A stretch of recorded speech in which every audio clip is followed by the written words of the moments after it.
JK Magazine. Merci Nabandeko Nyonso ya JK Magazine.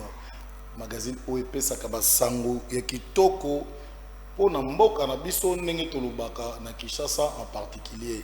Mbote Nabandeko Nyonso liboso avant to bandako na biso alelo, j'aimerais saluer quelqu'un qui m'est vraiment important. Oyo azali ko fêter anniversaire na ye moko na lelo Achille Mboyo Madinga, mon ami personnel, l'homme de la Dejom moto oyo asungaka batu ebele na bosanité. Maman Brenda Kalanga Mukufu oyo azali une bonne mère oyo asolaka très bien na batu oyo mwali solo elikaka kitoko. Baudric Ngemi les États-Unis na bosani yote moko ya ba partenaire ya JK Magazine Télévision oyo tango nyonso akotsaka liboko na ye na libenga pona ko soutenir JK Magazine. Na bosanité Douglas Ingele mwanga mon ami personnel oyo ya mama Nefertiti Nzofo oyo afetaki anniversaire na ye moko na lobby na bosani souté ko souhaiter joyeux anniversaire.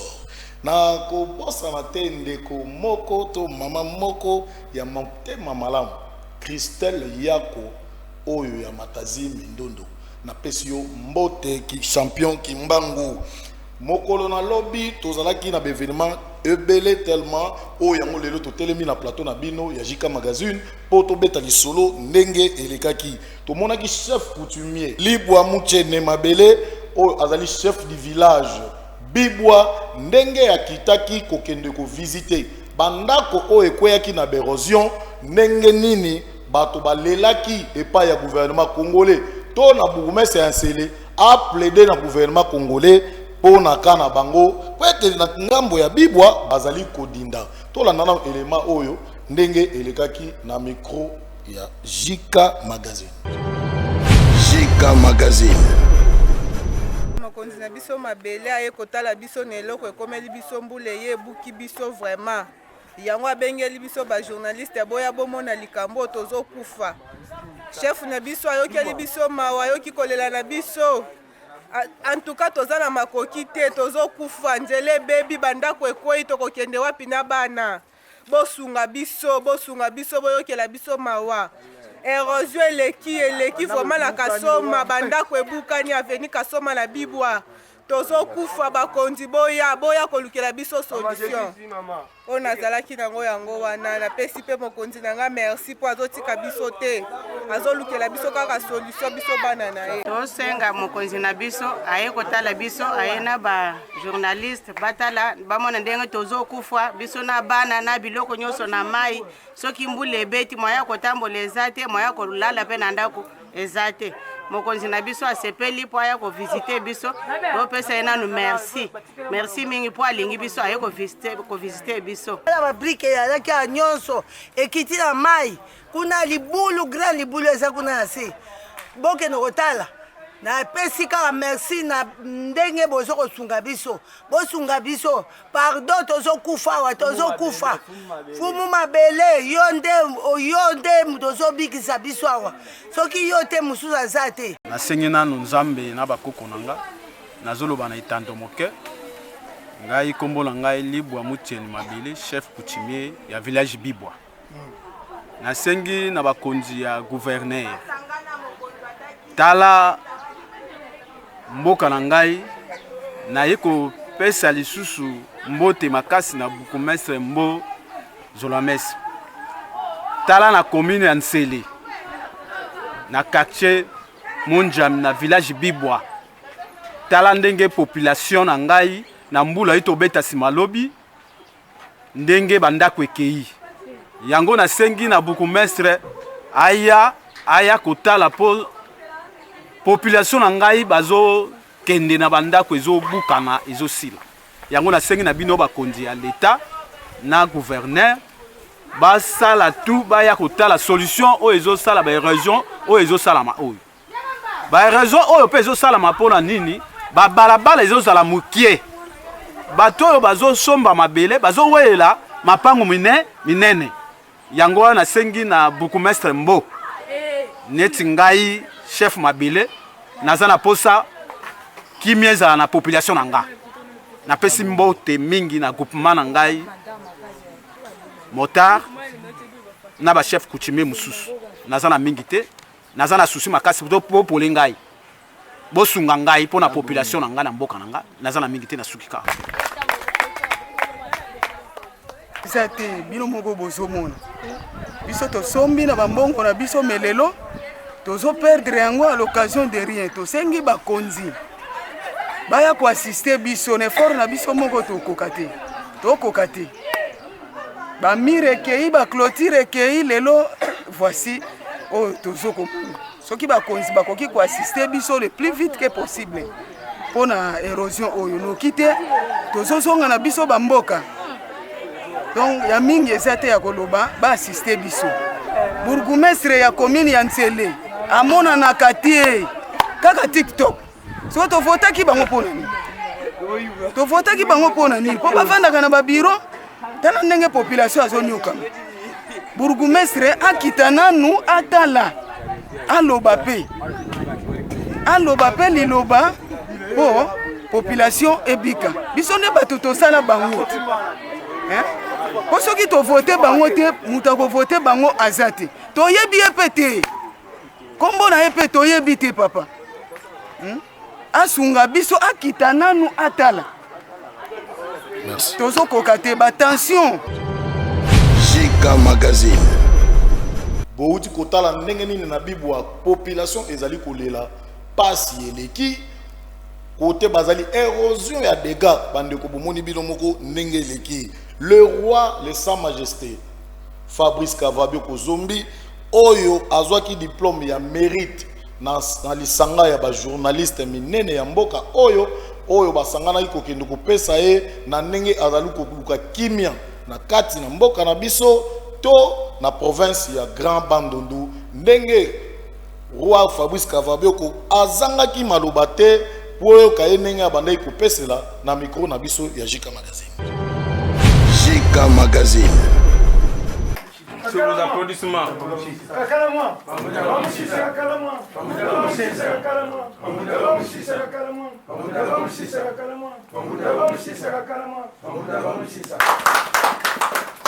Et bien du bas, que vous avez la parole. Sa Majesté, roi Mini Congo, Fabrice Kavabia Kozombi, messieurs les notables de la cour royale Mini Congo, messieurs et dames, membres du cabinet, Botena Bissonyos. Biso Tozali, Lisanga Babengi, Observatoire congolais pour la bonne gouvernance et le social. Tina na biso toye mokona lelo kotungisa bino ezali se moko toye kotombola moto oyo aye ko zongisa lokumu ya peuple suku toye kotombola moto oyo aye na bokasi na ye nyonso pona kosala ete royaume Mini Congo ezonga d'actualité. Je pense que vous êtes sans ignorer moto moko akobunga mote ke lelo na ba média nyonso ba kolobela kaka makambo ya royaume Mini Congo. Azwaki bokonzi a telemi pe azwi makoki na ye moko atie yango en place pona kosala ete royaume Mini Congo ezongela esika nango oyo biso totangaka na bakela sto nzeba na mike. Na yango biso tokovanda kimia te tolobi te esengeli pona biso totombola mutu wana tango aza na bomoi parce que na mboka na biso toza na habitude ya kopesa moto lokumu soki deja akufi nde bokoloba asalaki boye mais tango aza vivant to ignoraka ba effort wana nde tolobi toyokanaki na jury na biso tosangani tosali ba réunion ata 4 fois wana Sa Majesté azali na mikila bapaya toyokanaki soki aye en tout cas to se bousculer pour que to pesa le coup mwana oyo esengeli na ye pona ko zwa maloba mingi te tozali na mwa discours moke tosali na kati ya discours wana tomeki ko maniola na mwa mokuse et qualité respectifs tout protocole observé. Bonjour. Bonjour. Je suis très ému et honoré d'apprendre la parole pour cette occasion de la remise des brevets de mérite au Sa Majesté Fabrice Kavabiako Zombi, roi Mini Congo. Cette cérémonie représente un moment infiniment joyeux qui consacre l'ensemble de vos œuvres menées jusqu'à là, qui est une étape vers l'avenir. Sa Majesté, témoin de vos nombreuses réalisations et votre bravoure dans la recherche du bien du peuple Soukou, l'Observatoire congolais pour la bonne gouvernance et le social décide de vous décerner ces diplômes d'excellence et de mérite civique afin d'honorer votre ténacité et votre clairvoyance dans ce travail de titan que vous abattez jour et nuit. Votre parcours est fort et élogié et que les multiples actions laissent les empreintes dans les annales de l'histoire du royaume Mini-Congo, telles que votre participation au congrès mondial sur le développement durable au Johannesburg, dans la recherche de l'épanouissement économique de tous les Africains, en particulier ceux de la région régionale du Sahara, votre lutte sur la redistribution équitable des ressources, votre démarche avec le gouvernement belge pour la restitution des biens culturels et humains du peuple Soukou. De nombreux témoignages que nous avons récoltés par ici, par là, signalent que non seulement vous êtes un modèle, mais aussi vous êtes resté humble, rigoureux, disponible, efficace, intègre et surtout honnête. Une figure exemplaire de la jeunesse congolaise, en particulier du peuple Soukou. Notons par ailleurs que votre engagement pour la restitution des 185 crânes Soukou conservés à Bruxelles exprime votre souci de reprendre la dignité, le respect, la réparation qu'avait perdu le peuple Soukou face à la puissance coloniale belge. C'est par rapport à ceci que nous avons jugé utile de vous encourager et de vous honorer vivant. On n'a pas voulu le faire. On n'a pas voulu le faire car vous ne seriez plus en vie. Nos sincères félicitations, votre Sa Majesté. Que vive le royaume Mini-Congo, que vive l'Observatoire congolais pour la bonne gouvernance. Sa Majesté Fabrice Nabitumba makasi ozana yango na ba oba ko bulisa otoyebi inutile totanga makambo nyonso awa biso toye ko démontrer na face nationale pe na face internationale que yonde obongi pona royaume Mini-Congo na yango lembo oyo pona biso ezali encouragement comme ezana yo le elembo to peso yango lokola etika la souvenir pe eza lokola remerciement la biso par rapport ya lit oyo sali pona peuple Soukou.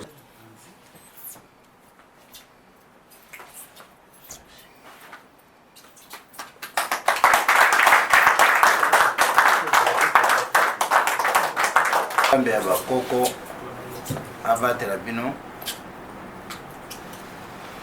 na makanisi oyo bozwi ya koreconnaître ba effort oyo tozosala et non seulement pour les Soukou mais c'est pour tout le Congo parce que le chef Mini-Congo il est le premier chef coutumier de la République démocratique du Congo. Donc,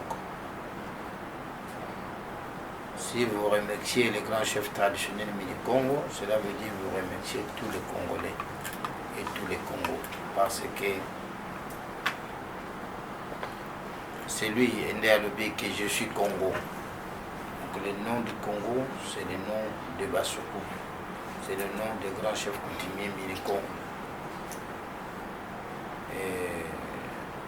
Toza na kubanga te ndenge lobi Mini-Congo ba Mini-Congo nyonso uta ya mboti sikawa babunda kaka babunda parce que ils allaient pouvoir eza na couverture ya libération ya République démocratique du Congo. Donc ce côté Mini-Congo qui chouaka premier il y a Oyazalaki de 1910 jusqu'à 60 et quelques. Azalaki combattu par un secteur Mikenikeni. Aujourd'hui, Mini-Congo, Alandi, Azalaki combattu. Hollandi, on a donc en fait, c'est un pouvoir très très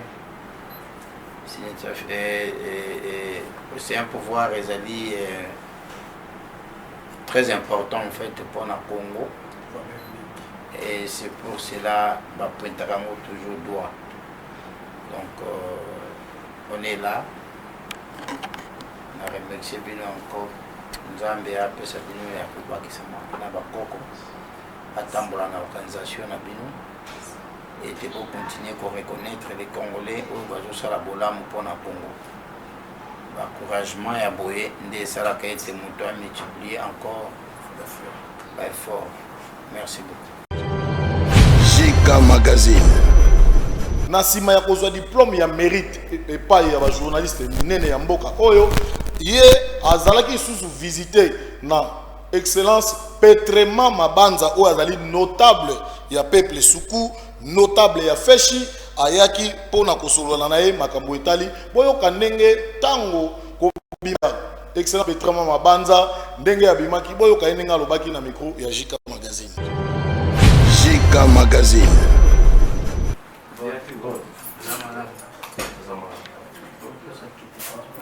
Merci.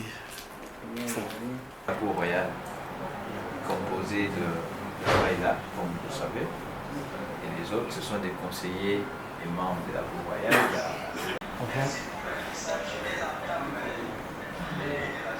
Notre maman aussi. Nijina ma Petrema Mabanza Muyambi. Roi Yomuterigi, année passée, c'est quoi, le 10e, 11e mois avant l'élection. Tout est là, qui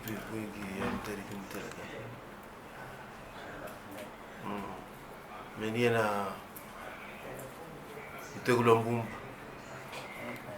Valère Caramel, comme nous avons connu tout le monde, comme Lundu, on est carré et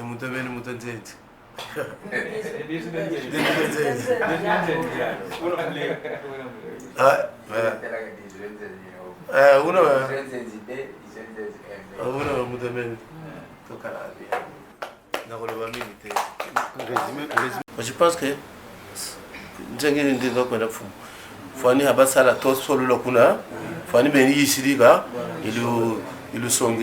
comme ça, il fallait tout à dire dans quelle mesure intervention de cours Fandia tout un an à Zombie, tout Sololi, je l'ai trouvé sympa. Tout Sololi au sujet, il y a culture Nabiso, il y a tribune Nabiso, il y a avenir, il y a ma valeur Nabiso. Et j'ai senti en lui quelqu'un de très impliqué dans la cause de la communauté et ça me va droit au cœur parce que je ne l'ai jamais rencontré, je le vois à distance. Mais j'ai senti la pertinence de son raisonnement et c'est pourquoi j'en appelle à mes frères Soukou de ne pas être dispersés dans la façon de voir les choses, de pouvoir privilégier l'unité et de pouvoir penser à l'épanouissement de notre culture et de notre communauté. Le pouvoir a ses principes.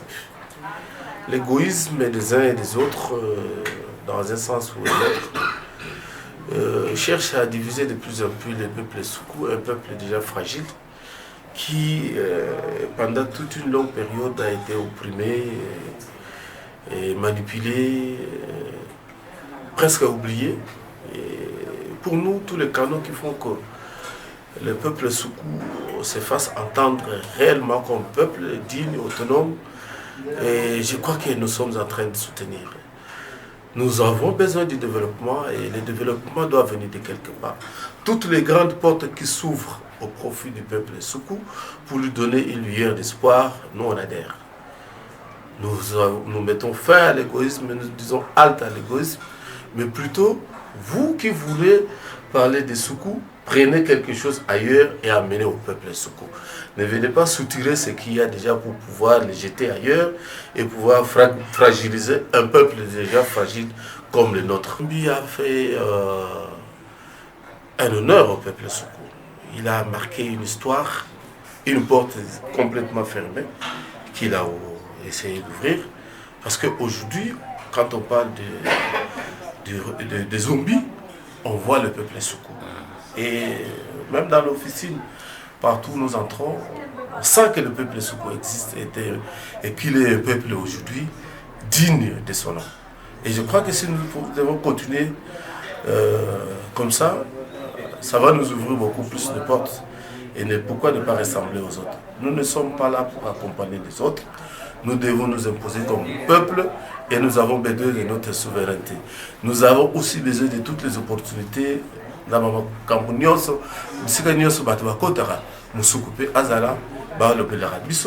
que Bisso peut tirer gain de cause,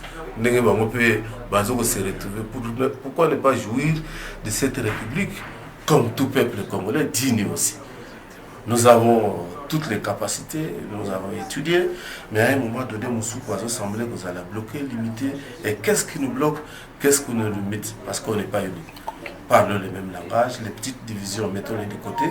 Ce qui nous unit, c'est l'intérêt commun.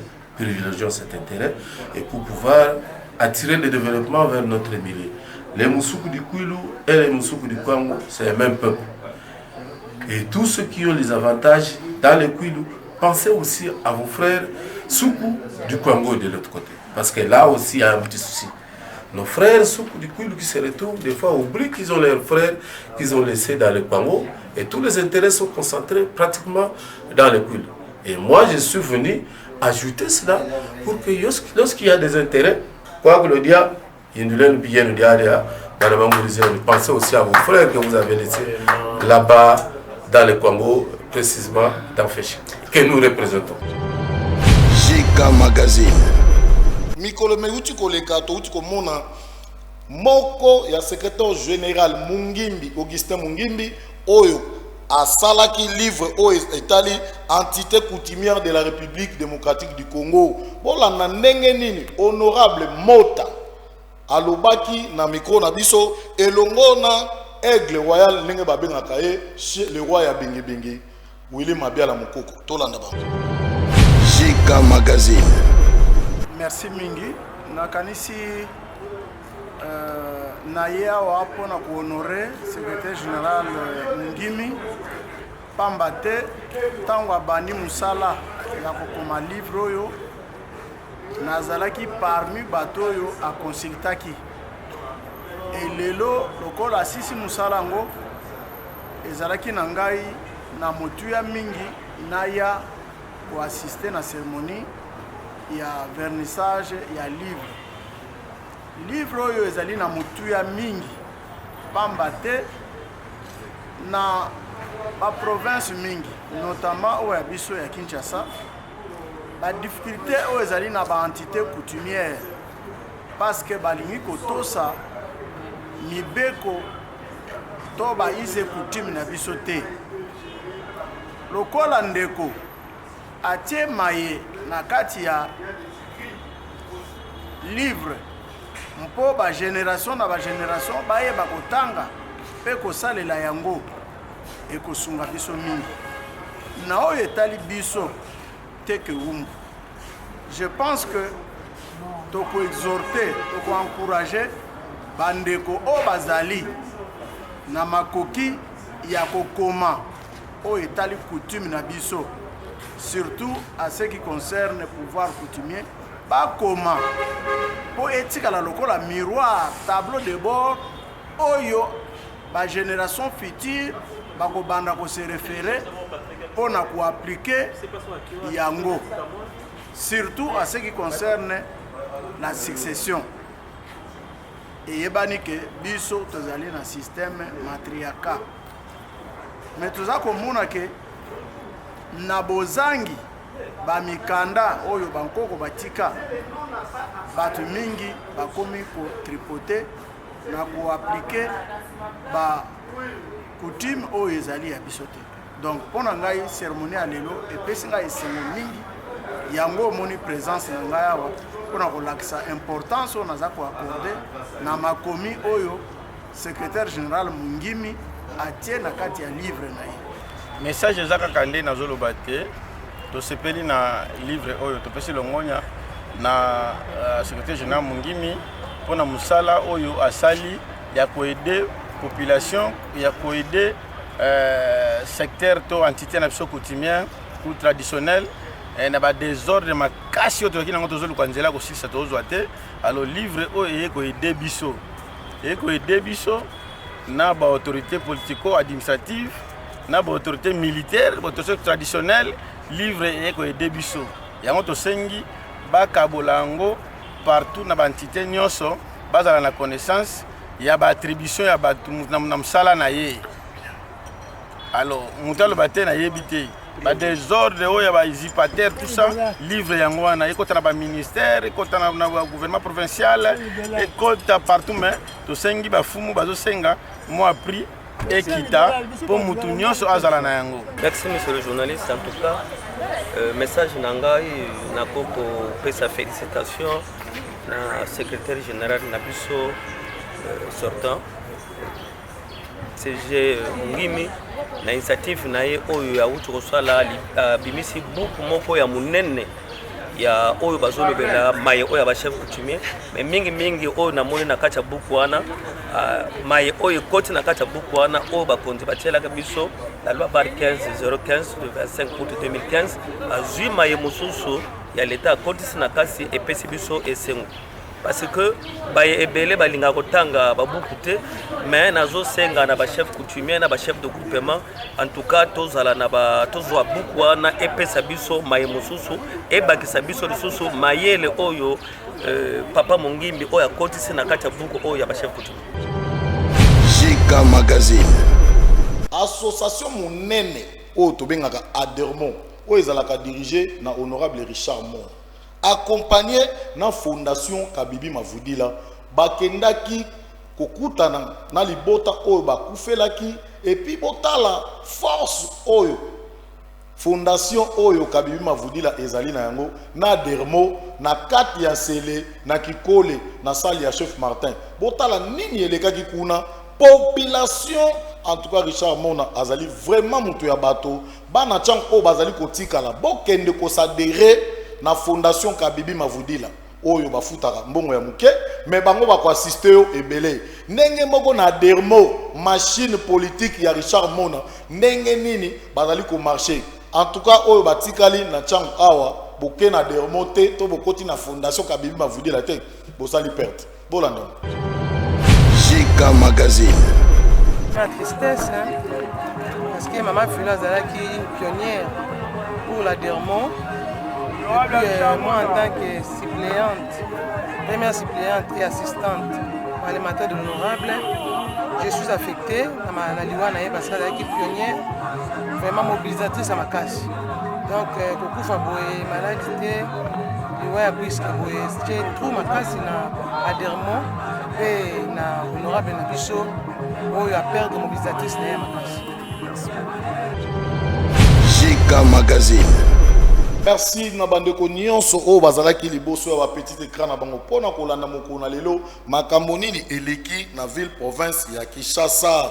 Merci na cameraman oya monene na bengaka Ezemo o azalaki na sima ya caméra na bosani te Steve Makinu Nzambe ya Misapi na pesi mbote lisusu na grand frère na ngai Claude Kilodi Jackson Kilodi bae oyo basutenaka JK Magazine na bosanité grand frère nanga Vital Castet na mboka France na pesi yo mbote esika ezwami yo Fabrice na pesi yo lisusu mbote oyo azali moko ya ba collaborateur ya JK Magazine na bosanité BM bienvenue Malukila le joueur garçon le talentueux l'homme qui a le coffre fort très fort alors na pesi yo mbote esika ezwami yo na pesi mbote lisusu na confrère na ngai Tosha Ngiongo mingi ya kolobezali te tukuta mokona lobi soki nzambali.